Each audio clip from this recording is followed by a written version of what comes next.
I am the son of a Tipperary publican, and that means I've gone to my fair share of funerals and wakes. And as a young man, I really enjoyed the time I spent with my father going to wakes, which I know sounds a bit perverse, but they're kind of more fun than weddings, especially if you're not that close to the recently deceased. You can come and go as you please. You can drink what you want. The wakes were amazing. You know, the euphemisms. As a youngster, you'd figure out what the euphemisms meant. And you'd delve beyond into the power of language and the power of emotion in quite a repressed time in Ireland. He took a drink. Meant he drank a lot. He liked to drink. Meant he was a roaring alcoholic. He was a private man who kept himself to himself. Well, let's just say it was hard to be gay 35 years ago in rural Ireland. And we got to learn where, you know, real truth would come from. And even people that were repressed back then, my dad always gave me a great insight. He said, especially if we were in the receiving line, which unfortunately once or twice we were, take your ring off. Because a lot of big mountainy farmer men express grief in pounds per square inch of pressure on your hand. And they will break your fingers, and the ring won't end well. But I guess I was just a child looking to sneak drink and have hang sandwiches. And I didn't think things were going in, but I now realize in retrospect how much that shaped me and how much of my character was formed by it. So anyway, skipping forward 35 odd years, I now work with technology startups around the world. I tell their stories. I never tell a lie for them, but sometimes I tell future truths before the truth is real. There are lag times that the Lord allows. And what you realize is when you work with these companies is a lot of them are venture-backed, which basically means they want to go for the big shot, and they're going to give loads of money early on, and they're going to try something crazy. And 90% of them fail. Now, the individuals don't fail, is what I tell them, but the companies and the ideas fail, the wrong timing. There was Google, there was search before Google, there was plenty of Airbnbs before Airbnbs. Everyone likes to think that they manage their own destiny and that they're more in charge of what's going on in the world than they are, so they can never admit that actually it was just accidental timing, which is usually what it is. A consumer behavior tipping point that nobody could have seen just happens, and if you're standing there in the gap at the right time, you'll be successful. I'm here to tell you, I'm not an entrepreneur myself, by the way. I like to be entrepreneurially adjacent. I'm like Tom in The Godfather. I'm a consigliere. I don't have the tolerance for risk that entrepreneurs have. But I love being beside them. But the least interesting thing about them is when they're successful. Because people are usually successful in their own way, with their own sense of timing, and it's never replicable. Seeing the Kim brothers in the front here. Some great entrepreneurs, but still working at it. And what we realized was, it's in the failure stories that we really came to life. You know, I think when you go back to the Greek mythology, it's all about the hero on the quest, and the interesting bit is how the character is formed as you face adversity. It's never when you get to the end and you get the prize or the girl or the, you know, the fable or anything else. That's boring, and it's boasting. Nobody likes it. There's a lot of pain, lost earnings, and I'm not here to celebrate failure. I hope you can all avoid it in life. But what I realized is you need people around you when you're at your most vulnerable, when you're at your most pained. And we set up a small club accidentally called Flounders, for failed founders. And the price of admission was you had to tell your failure story. And the bigger and better the failure story, the better. The more money you wasted, the bigger mistake you made. And I know you're going to be shocked to find out that there was an awful lot of drink taken during this club. It actually mirrored the Founders event at the Web Summit, and it got bigger and out of hand. And at one stage, there was 500 people at Flounders, and we nearly sunk a boat. Some really big success stories came to Flounders accidentally. I love the irony of that failure.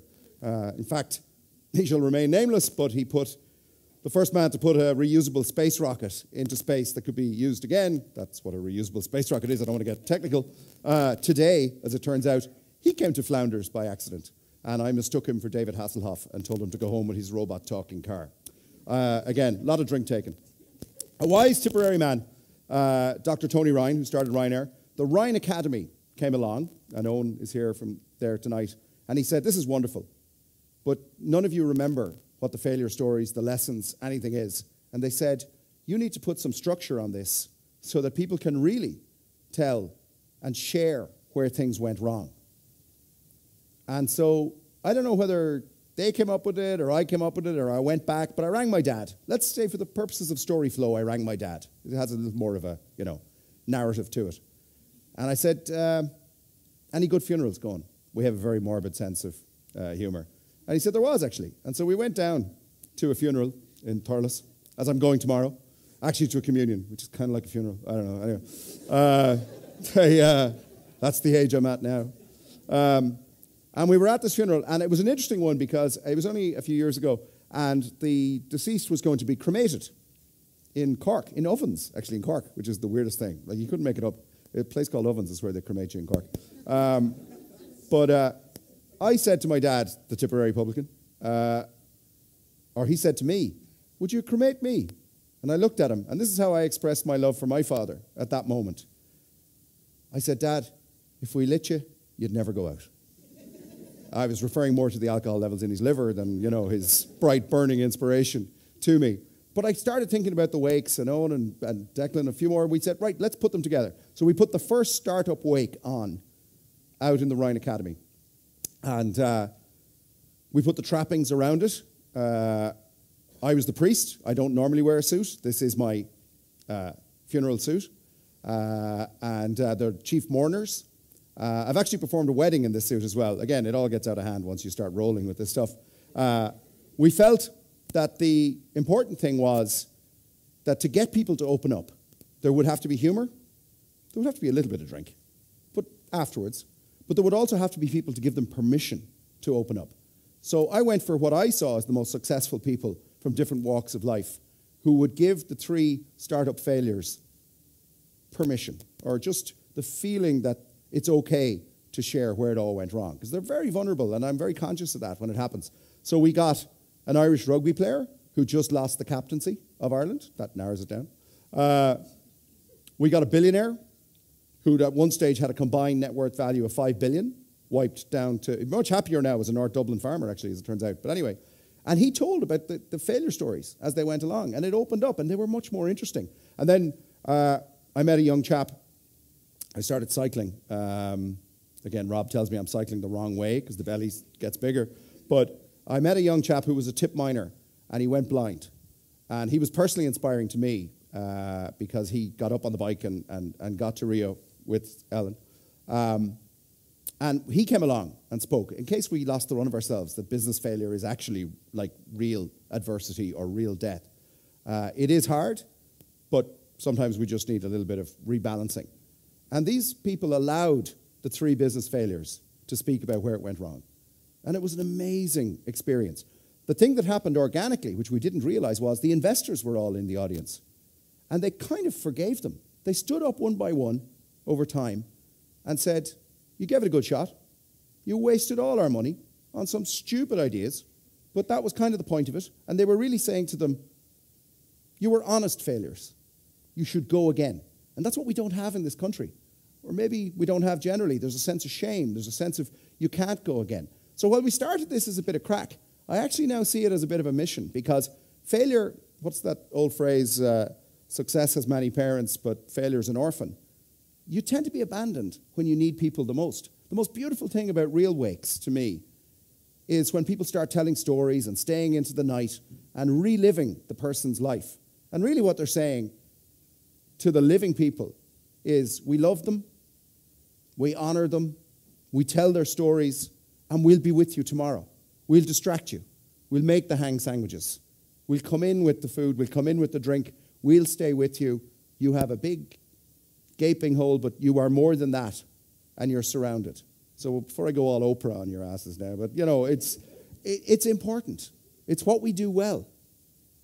Maybe we should do it more during life rather than just at the end. Anyway, it was a great success. With Rhine Academy's help, we took it around the world. London. We added stuff as we went.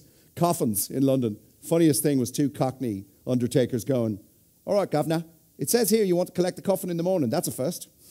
And we went to South by Southwest with the Dublin Startup Commissioner, ham sandwiches, flasky, milk, tea. The Americans didn't really get the wake, but they got into the swing of it at the end.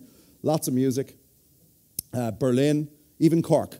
We got as far as there. The beautiful thing about the format is we used to burn the business plan. There has to be a cathartic moment where it's now dead, it's okay, you're not putting it in the bottom drawer, because that's what we do as humans. We go, no, that's not dead, that's just in the bottom drawer. I'm coming back to that. That's no good for you. That's going to weigh on your mind. You need to exorcise it, not exercise it. So we're not allowed to burn things anymore because it sets off sprinklers or whatever. So we have this symbolism whereby we sing a special song and we drink a special whiskey, and then it's gone. It's done, because usually at that stage in the evening in a real wake, you know, it's time to go home as well. We all fail. Life is failure. It's just how you play the game. It all ends in death. It's nothing to be ashamed of anymore. And the only way we can lessen the shame is if we bring it out into the light. And that means people have to be around you. You have to change your behavior around people. I challenged myself first, because out of either respect or fear or not wanting to be contaminated, if someone was failing, you withdraw from them just at the moment they need you most. Because I know billionaires. Aren't that many of them in the country anymore, and most of they haven't the price of a pint in their pocket. Jesus, they're worst. But they're not any happier. And they really just want to tell the stories and commune and connect and get with people. It's not about how many toys you have at the end.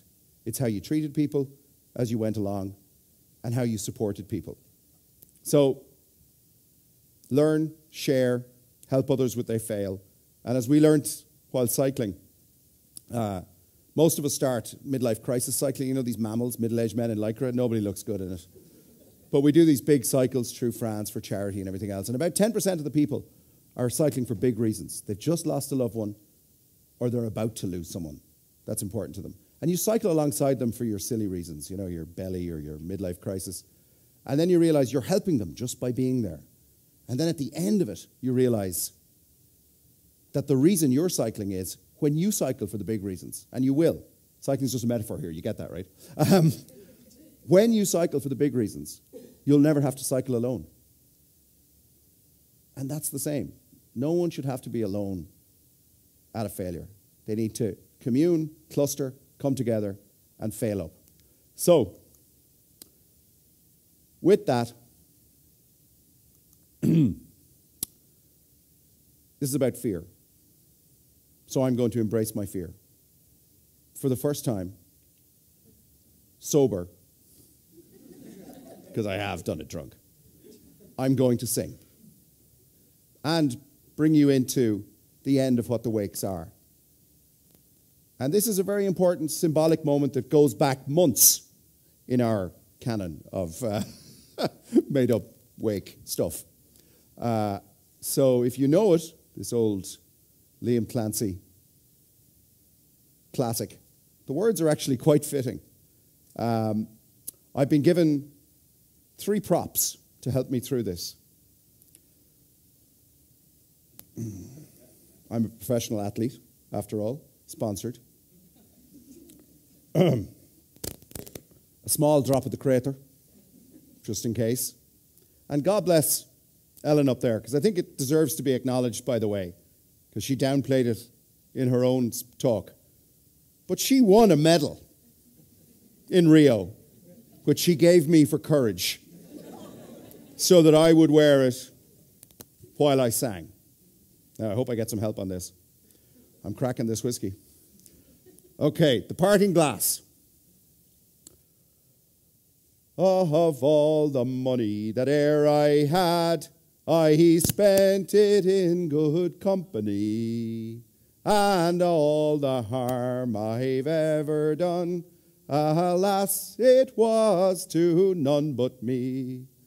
And all I've done for want of wit, to memory now I can't recall. So who fill to me the parting glass. Good night and joy be with you all.